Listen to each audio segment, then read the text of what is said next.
Bueno, en pantalla tenemos entonces la clase 14, circuito RC. Hablamos de circuitos porque vamos a analizar esta configuración donde tenemos presente una resistencia y un condensador en dos situaciones, el proceso de carga y de descarga. Pero ahora vamos a ver este circuito en particular. Fíjense, tenemos una resistencia, un condensador, ambos conectados en serie,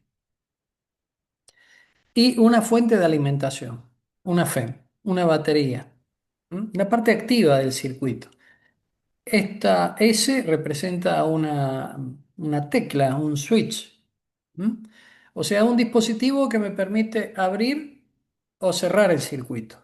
Es decir, activarlo o desactivarlo desde el punto de vista de conectar la fuente de tensión a la carga. Hemos dicho que la carga para nosotros serán aquellos elementos, si vale el término, pasivos, aquellos elementos que van a consumir energía. Y tenemos el elemento activo, que sería la FEM, que es el aportante de energía. Y esto nos permite a nosotros plantear la segunda ecuación, la segunda ley de Kirchhoff, perdón, que establece el balance de energía.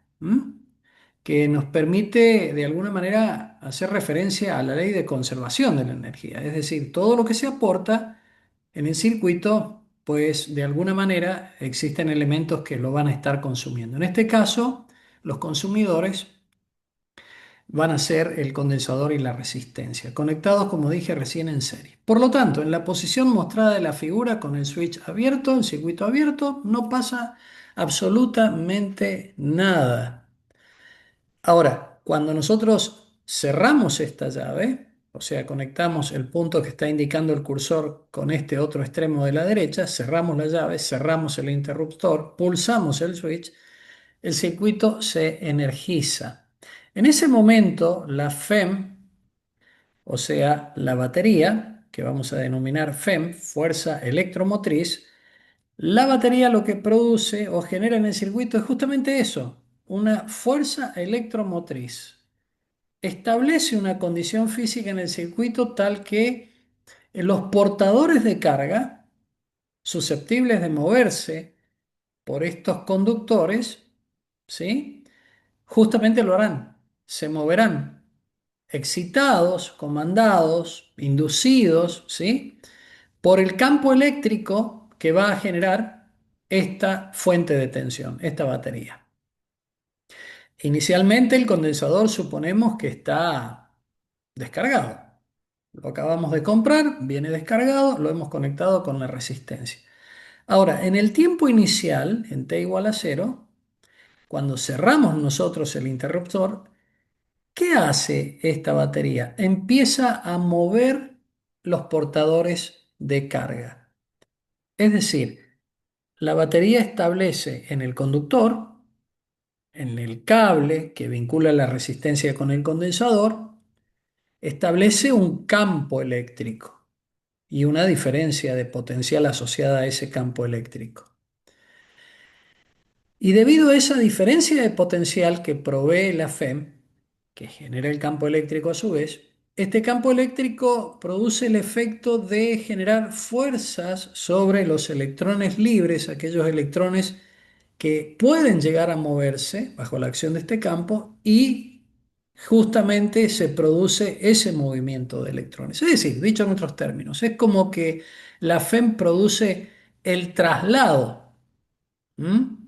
de cargas, en este caso de electrones. Por ejemplo, imaginemos que hay un electrón que está siendo trasladado en sentido contrario a las agujas del reloj, como va mostrando el cursor, atraviesa la resistencia y llega a esta cara del condensador.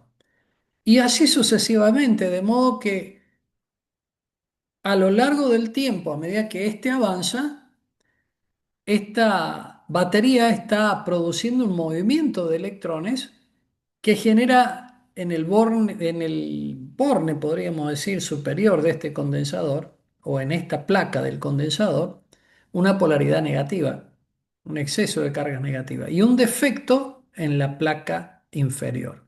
¿Mm? Un aspecto importante a considerar. Entre las dos placas no hay movimiento de carga eléctrica. Es decir, entre las dos placas no existe flujo de electrones. Los electrones, en todo caso, los portadores de carga se están moviendo por el circuito, fíjense el cursor, por el circuito en esta zona, hasta acá, pero nunca en el espacio vacío entre estas dos placas. ¿Mm? O sea que eso es importante considerarlo, porque si se estableciera una corriente entre esta placa positiva y esta negativa del condensador, sería una situación anómala, es decir, un, un estado de cosas no deseables, una situación donde el condensador deja de cumplir su función porque ha colapsado, se rompe. Es lo que se debe evitar. ¿Mm? Bueno, entonces decíamos que durante este proceso de carga, una vez que cerramos el switch, la FEM está transportando estos portadores de carga, digamos así, hace una redistribución de cargas en el circuito y que se pone de manifiesto esta redistribución de cargas justamente en el condensador, donde éste adquiere una placa con polaridad positiva y la otra placa adquirirá una polaridad o carga negativa. ¿Mm? Y este proceso es rápido. El proceso de carga de un condensador es muy, muy rápido, pero no es un instante. Es decir, existe un lapso de tiempo que va a depender de varias cosas, del tipo de condensador y resistencia que está conectada, pero existe un lapso de tiempo necesario para lograr la carga del condensador. Y eso es lo que vamos a analizar en este momento. Hay un tiempo finito, pero recuerden, ese tiempo es pequeño para lo que nuestra mente está habituada a considerar como lapsos de tiempos, digamos, entre comillas, normales. Dicho esto, pasado ese lapso de tiempo, no importa cuánto vale en este momento, el condensador adquiere toda su carga. Q mayúscula. Fíjense esta expresión que señalo con el cursor. La cantidad total de carga, Q mayúscula del condensador, la capacidad plena de carga del condensador, el todo que puede acumular ese condensador, será igual a ¿qué? A la capacidad que tiene el condensador y a la diferencia de potencial delta V a la cual lo hemos conectado. En este caso, delta V para nosotros será directamente la FEM, epsilon, porque consideramos que la batería que hemos conectado aquí en el circuito es ideal. Es decir, es una batería que en sí misma no tiene resistencia interna. Por eso es ideal. No existe en la naturaleza ese tipo de dispositivo. Pero cuando no tiene resistencia interna, la FEM es directamente igual al delta V. La FEM me refiero de la batería. De modo que cuando el condensador adquiere la carga máxima, esa carga máxima se calcula, como ya sabemos, a través de su constitutiva, la del condensador, se calcula como C, la capacidad en faradio del condensador, por delta V en voltios de la fuente de tensión. Vamos a aplicar las leyes de Kirchhoff. En este caso, la ley de conservación de la energía. Fíjense una cosa. Nosotros tenemos el elemento activo, que es la FEM. Lo pongo positivo, este primer término de esta suma algebraica. Luego tenemos dos elementos, podríamos decir pasivos o consumidores o carga aplicados al circuito, que son el condensador y la resistencia. Entonces, ¿a qué va a ser igual la diferencia de potencial que aparezca en el condensador a causa de su conexión a la FEM? Si la despejamos de aquí, Q sobre C. Entonces, para el condensador voy a colocar Q sobre C. Y para la resistencia, por la ley de Ohm, la caída de tensión que opera en la resistencia es igual a I por R. Noten este detalle, por favor. Qué importante. Fíjense, aquí yo puse Q mayúscula, que es la carga máxima del condensador. Atentos con lo que voy a decir ahora. Cuando el condensador está totalmente cargado, y ya no admite más ni un solo electrón, para que ustedes me entiendan, no admite más ningún portador de carga, la corriente en el circuito es cero. ¿Qué significa físicamente esto? Y querido, que no se mueve más ningún portador de carga. ¿Por qué? Porque el condensador no admite más ningún portador de carga. Por lo tanto, más allá de que la FEM siga conectada y quiera enviar portadores de carga, no lo puede hacer porque el condensador está plena y totalmente cargado. Por lo tanto, no hay movimiento de carga. Y siendo la corriente eléctrica un movimiento de carga por unidad de tiempo en una determinada sección, por ejemplo aquí del conductor, como no hay movimiento de carga, entonces la corriente es cero. Repito, cuando el condensador está totalmente cargado, ha adquirido su capacidad total de carga, la corriente en el circuito es nula. ¿Por qué digo esto? Porque si miran la ecuación diferencial, aquí tengo una Q minúscula, a diferencia de esta Q mayúscula. Esto significa que esta ecuación diferencial que acabo de escribir aquí, ya van a ver por qué digo que es una ecuación diferencial. En realidad y en rigor de verdad, aquí yo tengo una ecuación para un tiempo dado en términos finitos. Pero enseguida vamos a analizar cómo la vamos a transformar.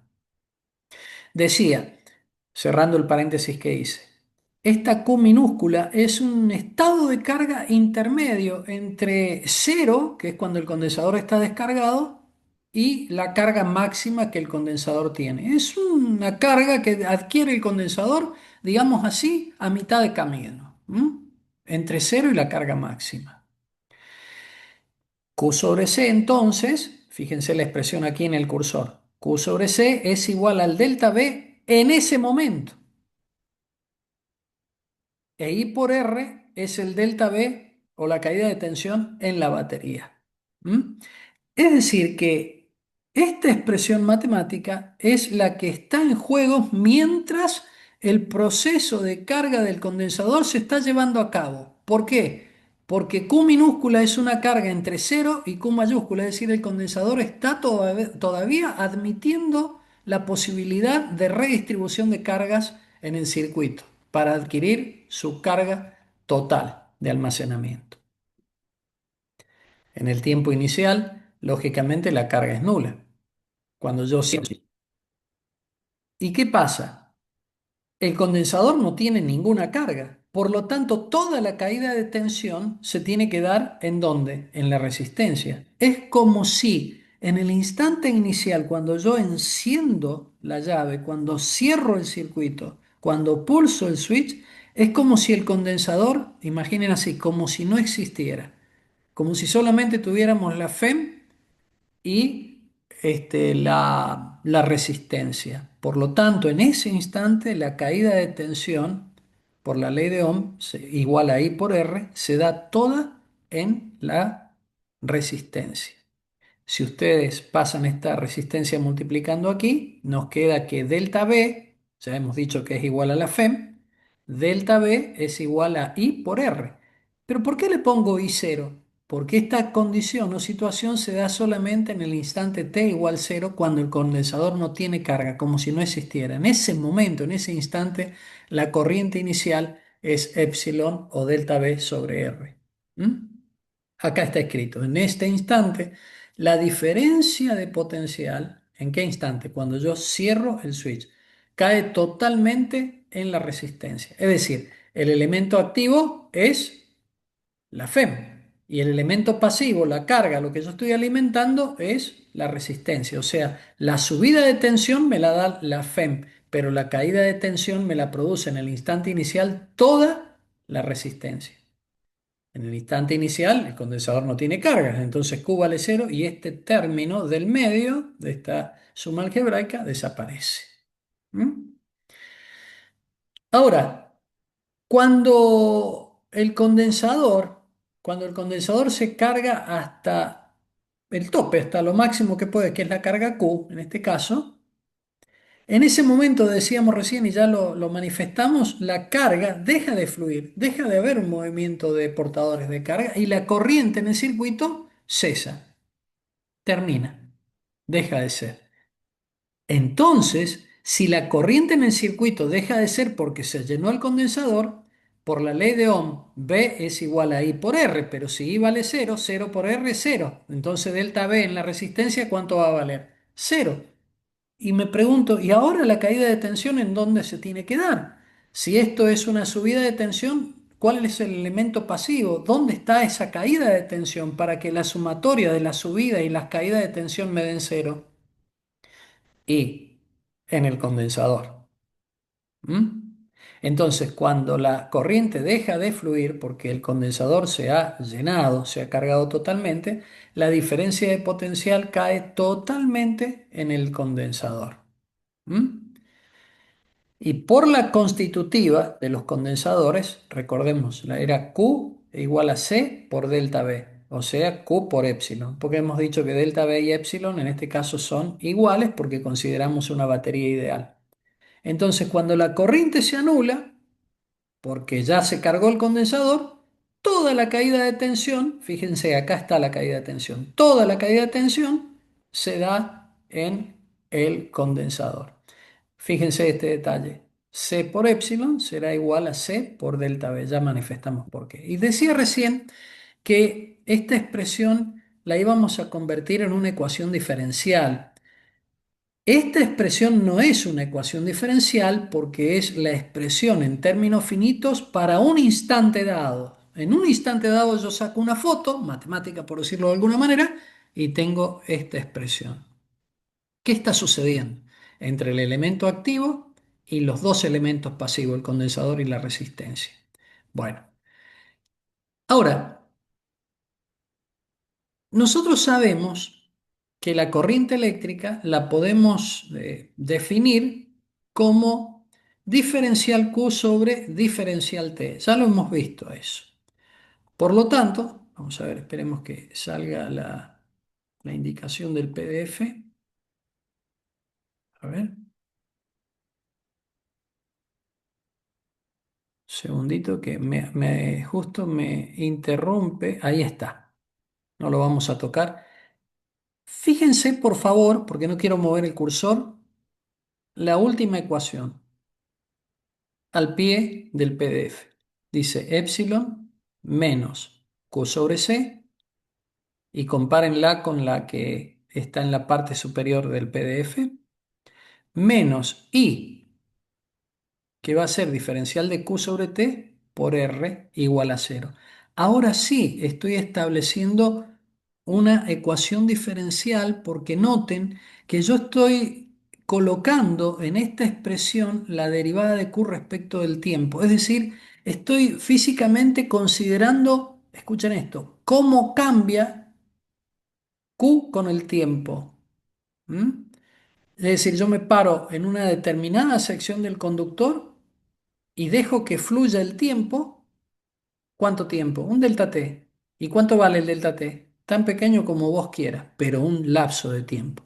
Y en ese lapso de tiempo que yo estoy parado en una sección del conductor, observo cuál es la variación de los portadores de carga que he tenido. Es decir, cuántos electrones, por ejemplo, han pasado en esa sección en ese lapso de tiempo pequeño.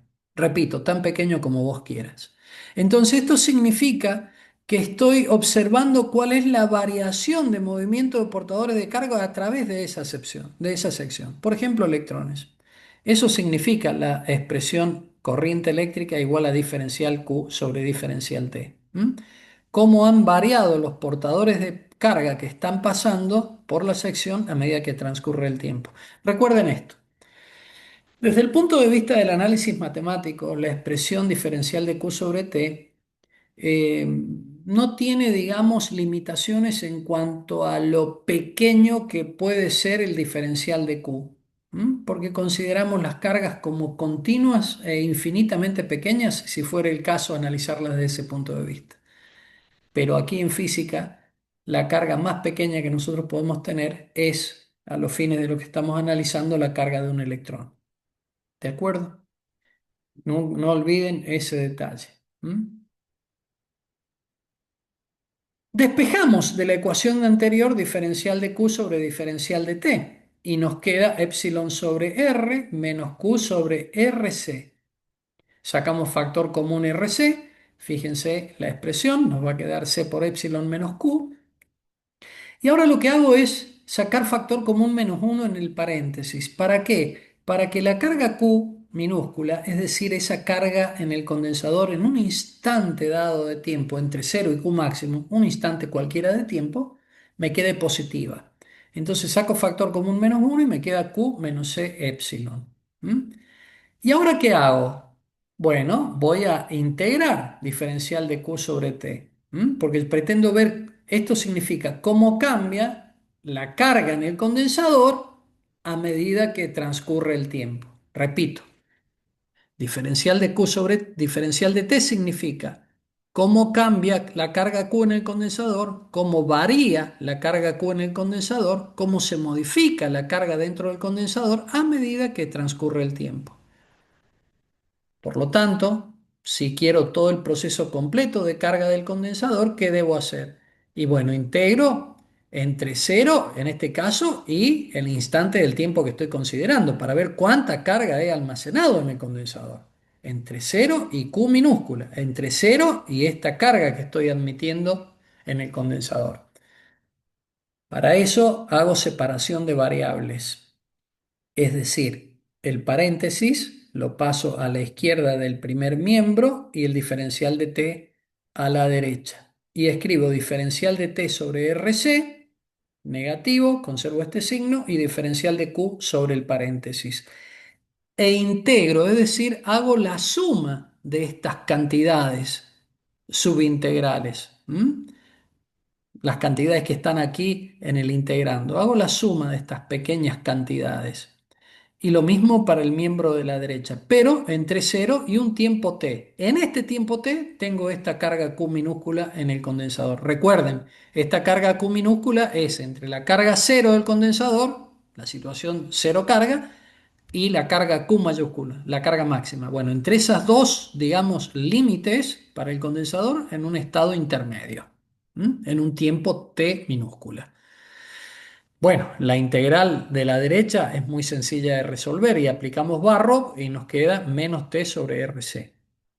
Vamos a la integral de la izquierda. Esta expresión donde tenemos el diferencial y la variable en el denominador, del mismo diferencial, tenemos en el denominador la variable y el diferencial de la variable en el numerador, sabemos por el análisis matemático que nos conduce a un logaritmo. Como si nosotros dijéramos diferencial de x sobre x. La integral de eso es el logaritmo natural de x. Quien no lo ve, después practique haciendo una sustitución de variables. Llame a la cantidad q menos c por e, llámele por ejemplo u y haga la sustitución de variables y va a ver cómo automáticamente aparece en un logaritmo natural de q menos c por epsilon. Ahora, aplicando barro, la regla de barro, entre cero y q minúscula. Bueno, aquí hay un pequeño error. Por favor, si tienen la guía física, les pido que tomen nota de este error.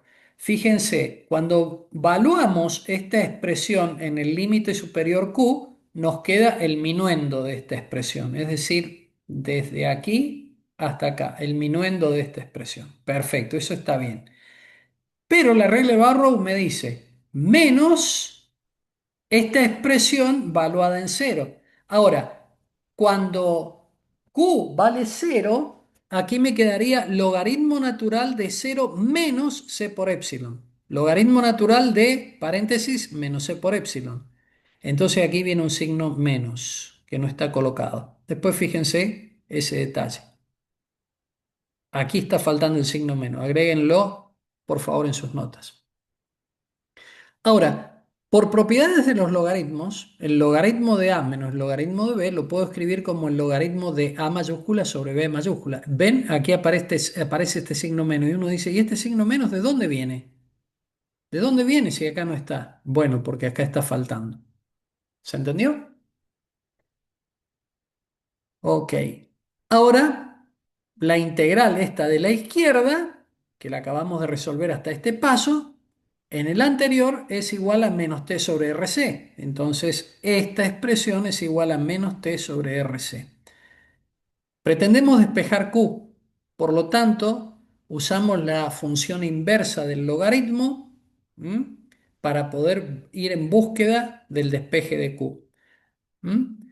Entonces, el logaritmando este, Q menos C por epsilon sobre menos C epsilon, es igual a E elevado a la menos T RC. Si alguno de ustedes se pierde aquí, lo puede pensar de la siguiente manera. El logaritmo en base E, en este caso porque es un logaritmo natural, es igual, de esta expresión, es igual a menos t sobre rc. ¿Qué significa eso? Que la base del logaritmo, que no está escrito porque es natural, la base del logaritmo E elevado a este resultado que tenemos acá, me tiene que dar a su vez como resultado la expresión del logaritmando. Bueno, lo que acabo de decir es la definición intrínseca del logaritmo. Es decir, aplico en esta igualdad la definición del logaritmo y paso a las que estoy señalando con el cursor. Ya prácticamente tenemos Q despejado, porque lo que tengo que hacer ahora es aquí arreglar un poquito, la ecuación le damos un poquito de cosmética para acomodarla. Distribuimos el menos C por epsilon, nos queda la expresión inferior, el miembro de la derecha queda como está, pasamos el 1. No, en realidad vamos a mover este término negativo a la derecha y lo podemos escribir de esta manera. Ya prácticamente tenemos Q despejado. Pasamos multiplicando C por epsilon, que multiplica el factor 1 menos E elevado a la menos T sobre RC. ¿Mm? Aplicamos distributiva en esta expresión y a partir de acá nosotros ya conocemos Q de T. ¿Qué significa Q de T? Esta es la carga Q que yo obtengo en el condensador en el tiempo T. O sea, esta es la función en el tiempo que me determina cómo va variando la carga dentro del condensador a medida que justamente el tiempo transcurre. Si yo hago la derivada de Q respecto del tiempo, porque conozco Q en función del tiempo, obtengo la corriente. Y la derivada, vamos a trabajar con esta expresión. ¿A ver? Sí. Tenemos una constante por la derivada de lo que tengo dentro del paréntesis. La derivada de 1 es 0, porque es constante. ¿M? Y la derivada de menos e a la menos trc nos quedaría igual a e a la menos trc. La derivada de menos t sobre rc me quedaría menos 1 sobre rc, que es lo que figura acá, y el c por epsilon es la constante que estábamos acarreando desde hace un momento. ¿Mm? Bueno, realizamos las simplificaciones y nos queda la expresión que estoy indicando con el cursor. Noten lo siguiente. ¿Qué pasa si a esta expresión matemática le doy cero a la variable independiente que es el tiempo? Nos quedaría e elevado a la cero que da 1. Entonces en el tiempo t igual cero, yo tendría i sub cero. En el tiempo t igual cero yo tendría i sub cero, pero en el tiempo t igual cero toda esta expresión vale 1. Por lo tanto, en el tiempo t igual cero tendríamos nosotros epsilon sobre r en el tiempo t igual cero, que es la corriente inicial que veíamos recién. Cuando yo cierro el switch, se establece una corriente inicial y toda la caída de potencial en la resistencia, que por la ley de Ohm la corriente va a ser igual a delta B sobre R. O si no, véanlo, delta B igual a I por R. Es decir, en el tiempo inicial toda la caída de tensión se da en la resistencia. Eso es lo que está diciendo esta expresión. Y la corriente inicial que se establece en el circuito es la máxima, una corriente I sub cero. ¿Mm? Por lo tanto, a la cantidad epsilon sobre R la puedo escribir como I sub cero por E a la menos T sobre RC. Y tenemos así, acá habría que recuadrar esta expresión, que es la carga en función del tiempo, y decía, tenemos también una expresión para la corriente en función del tiempo. Todo lo que hemos explicado hasta acá es el proceso de carga de un condensador. La cantidad RC, fíjense, le vamos a llamar de una manera particular tau, al valor RC le vamos a llamar tau, que es una constante de tiempo, y caracteriza a este circuito RC. ¿Por qué? Y bueno, porque la capacidad es una característica intrínseca propia y distintiva del condensador, como la resistencia R es la característica propia justamente del elemento disipativo, la resistencia. Lo único que hacemos ahora es decir, bueno, ¿qué valor adquiere la corriente y la carga? Porque ambas dependen del tiempo. Cuando es el tiempo, es un tiempo particular. ¿Cuál? Un tiempo tau igual a R por C. Lo único que hacemos es valuar la corriente y la carga en el tiempo R por C. Y lo que nos queda para la corriente es, resolviendo esta cantidad uno sobre el número de Neper, nos queda que la corriente en ese tiempo particular tau, R por C, que es la característica del circuito, es 0,368 la corriente inicial. ¿Qué nos está diciendo eso? Esto, que en ese tiempo particular tau, ¿m? La corriente que está establecida en el circuito en ese instante de tiempo es un 36,8% de la corriente inicial. Si nosotros miramos el circuito, perdón, el gráfico de la corriente en función del tiempo, fíjense que para el tiempo tau nosotros tenemos un 37 casi por ciento de la corriente inicial. Miren esto, en el tiempo t igual cero la corriente es I sub cero, la máxima corriente establecida en el circuito. Pero noten lo siguiente, a medida que el tiempo va transcurriendo, avanzando el tiempo, ¿qué sucede con la corriente? La corriente en el circuito va cayendo asintóticamente a cero. ¿Y qué pasa con el condensador? El condensador va cargándose asintóticamente a la cantidad C por epsilon, donde recuerden, C por epsilon es delta V, perdón, la carga del condensador. Recuerden que la capacidad por delta V es igual a la constitutiva del condensador, la carga.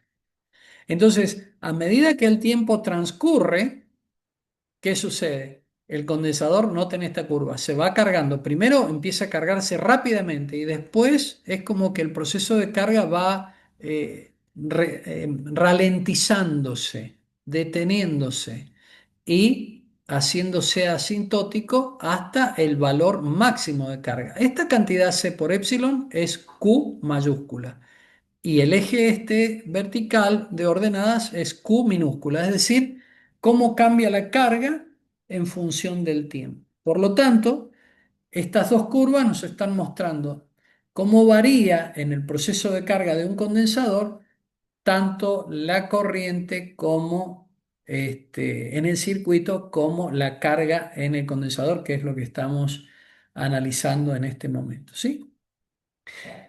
Lógicamente, cuando el tiempo se hace muy largo y el condensador sigue conectado a la batería, pues la carga en el condensador tiende a su valor máximo establecido. Ahora, aquí yo formulo una pregunta interesante que pretendo que ustedes analicen.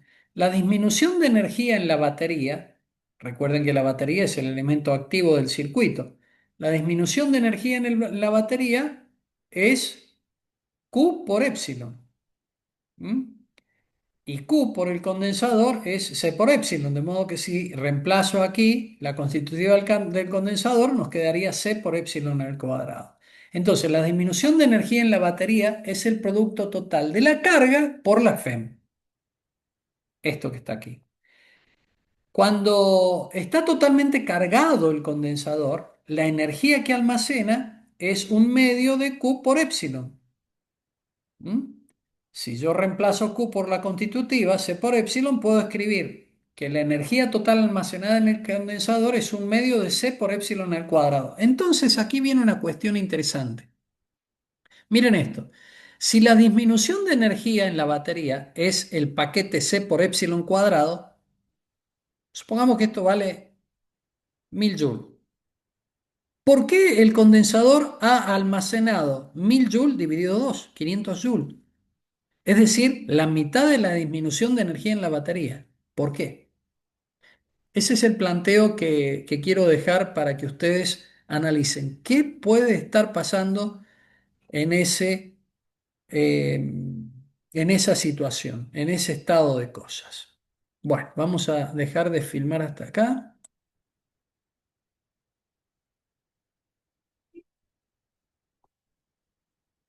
¿Hay alguna pregunta? De mi parte, Vamos a la descarga de un condensador. Lo que tenemos que tener en cuenta acá es lo siguiente. Fíjense que están los mismos elementos. El condensador, la resistencia, el switch, pero está faltando algo. La fuente de tensión. Porque se supone que el condensador está cargado. Miren el dibujo. Tenemos menos Q mayúscula y más Q mayúscula. Está equilibrado el condensador, pero plena y totalmente cargado.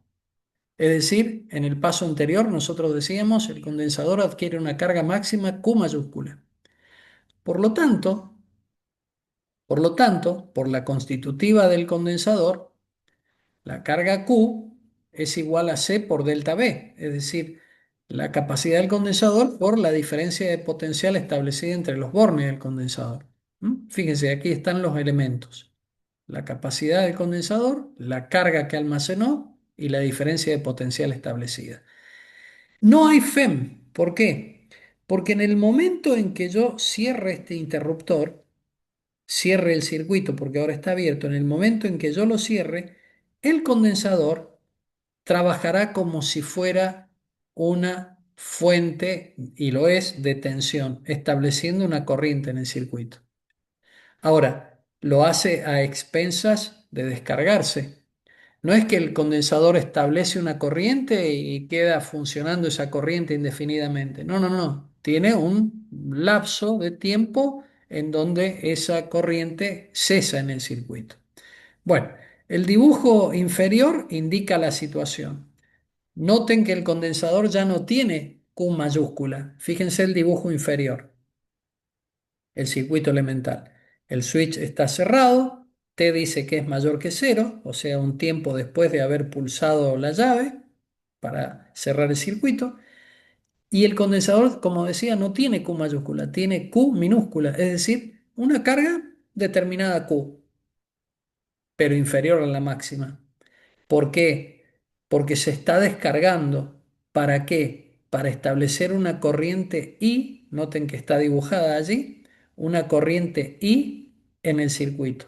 Como dijimos, el sentido convencional de la corriente por fuera del elemento activo que la está produciendo, en este caso el condensador, siempre es del borne positivo, noten el dibujo, hacia el borne negativo, por fuera del condensador en este caso. Ese es el sentido convencional de la corriente eléctrica, pasando lógicamente por la resistencia. Es decir, aquí se establece una corriente en sentido antihorario. Muy bien. En el momento inicial, cuando yo cierro el switch por la constitutiva del condensador, la diferencia de potencial establecida es igual a Q sobre C, Q mayúscula sobre C. Recuerden, Q es igual a C por delta V. Despejo delta V y me queda Q sobre C. En el instante en que yo cierro el interruptor, la diferencia de potencial establecida, el delta V que está dibujado en el circuito superior, ese delta V es igual a Q, la carga plena del condensador, dividido su capacidad. Y en la resistencia la diferencia de potencial es cero. ¿Por qué? Porque en ese instante toda la diferencia de potencial la tiene el condensador y todavía no se ha establecido la corriente y por lo tanto no hay caída de tensión en la resistencia. Es en el instante inicial, ¿sí? El condensador, a medida que avanza el tiempo, comienza a descargarse, va perdiendo cargas, ha establecido una corriente y ahora la caída de tensión empieza a darse en la resistencia. V igual a I por R, por la ley de Ohm. V igual a I por R. Ya hay establecida una corriente en el circuito, porque el condensador está en proceso de descarga. Significa esto que está variando la carga a medida que transcurre el tiempo. Y si hay una modificación de carga a medida que transcurre el tiempo, hay en el circuito una corriente eléctrica. Y esa corriente eléctrica, circulando a través de la resistencia, genera una caída de tensión. ¿Mm? Eh, en este proceso de descarga, Q es una variable que va a tener un cierto valor entre el valor máximo y cero cuando el condensador se haya descargado totalmente. El circuito es el mismo, pero hemos dicho que lo que está faltando es la FEM, es decir, la batería. Aquí la FEM es igual a cero. Por lo tanto, lo que vamos a hacer es escribir de la ecuación diferencial anterior, notemos lo siguiente. Si observamos la ecuación diferencial de arranque cuando analizábamos la carga, vamos a escribir esta misma ecuación, pero como la FEM es cero, nos quedaría menos Q sobre C menos I por R igual cero. Pero noten este detalle, aquí no está este signo menos. Vayamos a la expresión que estoy tratando de analizar. No está el signo menos. Fíjense, no está el signo menos. ¿Por qué? Porque el condensador no está actuando como una carga, es decir, como un elemento pasivo que es alimentado por la FEM en el proceso de carga. No, aquí el condensador está actuando él como un elemento activo. Aquí estaría la subida de tensión. Esto es el elemento activo en el circuito. Y ahora el elemento pasivo del circuito es la resistencia, es decir, la carga, quien consume, igual a cero. Entonces, aplicando la segunda ley de Kirchhoff, la subida de tensión me la da el condensador y la caída de tensión me la da la resistencia. Noten noten que aquí en el circuito tengo dos elementos, el activo, el condensador, que me produce la subida de tensión, y el pasivo, la resistencia, que me va a producir el consumo o caída de tensión. Por definición, I es igual a menos diferencial de Q sobre diferencial de T. Ahora vamos a ir un poquito más rápido porque ya hemos explicado en detalle qué significa esa ecuación diferencial. Reemplazamos I, pasamos esto sumando al miembro de la derecha, ¿de acuerdo? Y nos queda, Perdón, profe, una sí, consulta. En este caso, el signo negativo es porque se está descargando, porque antes I era positivo, digamos. Era diferencial de Q sobre diferencial de T. claro, claro, porque ¿quién establece la corriente eléctrica? Decíamos recién, el condensador. Pero no es gratuito. El condensador está teniendo una variación de carga negativa a medida que transcurre el tiempo. ¿Qué significa una variación de carga negativa? Esta derivada negativa.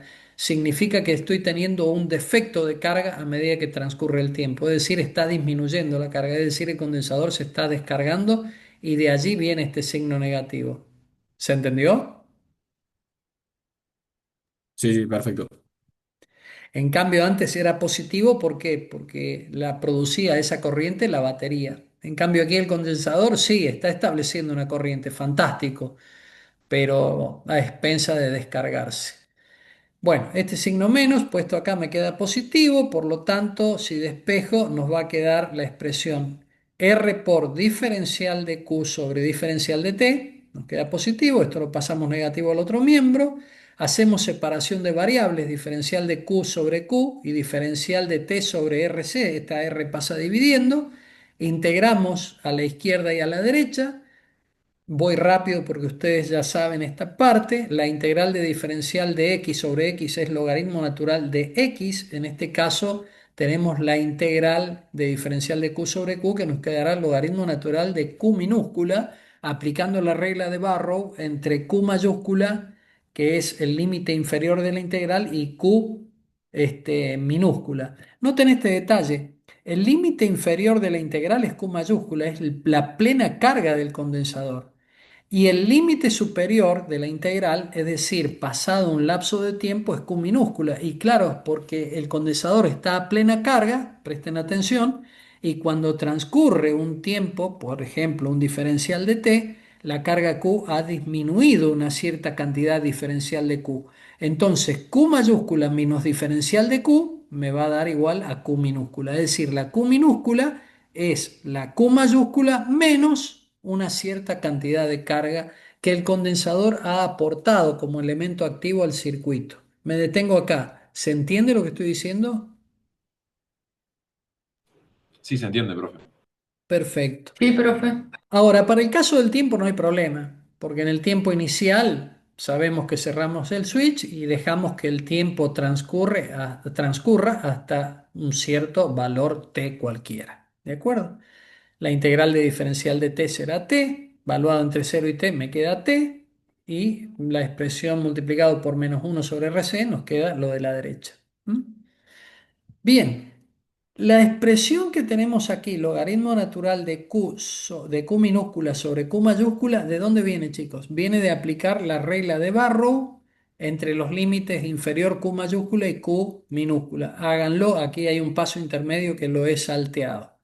Bueno, dicho esto, aplicamos la función exponencial inversa de la logarítmica y nos queda Q minúscula sobre Q mayúscula, que la paso multiplicando, y de esa manera podemos, en definitiva, obtener una función continua en el tiempo para la carga Q del condensador, Q de T.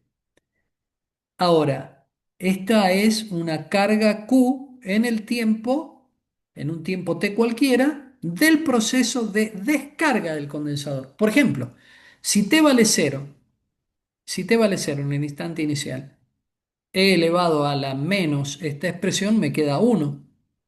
Entonces, cuando T vale cero, yo tendría acá Q sub cero, la carga Q en el tiempo cero, y la carga Q en el tiempo cero me queda Q mayúscula por uno, es decir, Q. Lógico, la condición de contorno es que en el tiempo inicial el condensador está con plena carga Q mayúscula.